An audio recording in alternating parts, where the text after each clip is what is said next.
Hey everyone, Natalie here with All Four Paws Dog Training and wanted to chit chat with you all about the prong collar. So I wanted to make this video because I feel like the prong collar is an incredibly effective tool when it's used properly. However, it intimidates a lot of people, myself included. I used to be very intimidated by the look of it, and so I just kind of wrote it off. It wasn't until a trainer explained it to me very well that I changed my mindset around whether it was something I would consider using in my own training business. So I'm going to make this video into a two-part series so it's not too long. First part I'm going to talk about right now is why it's such a great tool and a little bit about how it works so you're not intimidated. And then I'll go more specifically into detail about how to put it on and how to fit it and all that good stuff. So when you use the prong collar properly, it can be a game changer. It can be the difference between being able to walk a large dog and not being able to. Speaking of large dog, Beowulf wanted to say hello. This is my rescued Great Pyrenees.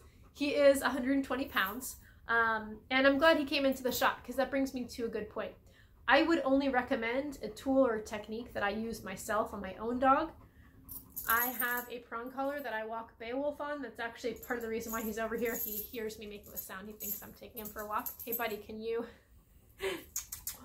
So he is 120 pounds, and although he walks so nicely on a leash and so gingerly and really doesn't pull, he is a dog. So if he sees a squirrel or something gets him excited and he pops the other end of the leash, he's strong enough that without really any effort, he can just pull me down. And it just happened one time to me, and I thought, that's it. I'm not gonna take any chances. I'm gonna just start using a prong collar just for the fact that he's so heavy and large. And it makes me feel a lot safer, actually. I consider myself a fit and able-bodied person, and having that experience where he pulled me to the ground, even though it was sort of an accident, I just don't want to take that chance. A lot of clients I work with, if they're older, if their dog is very large, if their dog is reactive to other dogs, they become so afraid of what might happen that they stop walking their dog altogether, which causes all kinds of other behavioral issues and isn't good because your dog needs a lot of exercise more than just your backyard. So when you use this properly, it is super duper effective because this prong collar provides an even pressure all around the neck. Now I'm going to put it on my arm and show you that you can pull on it and this does not hurt.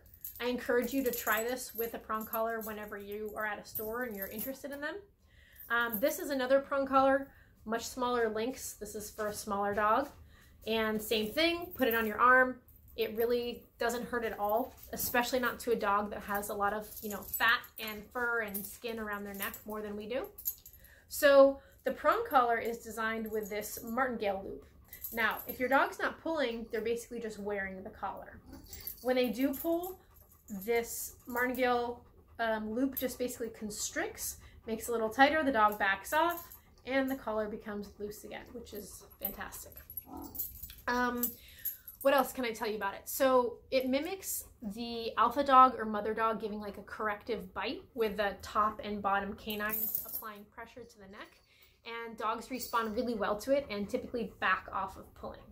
Also with reactive dogs that I've worked with in my experience, it can be the difference between, having an incident where the dog gets off the leash or attacks another dog, or using the prong collar and having enough control to be able to redirect your dog and manage them so that you don't have any issues.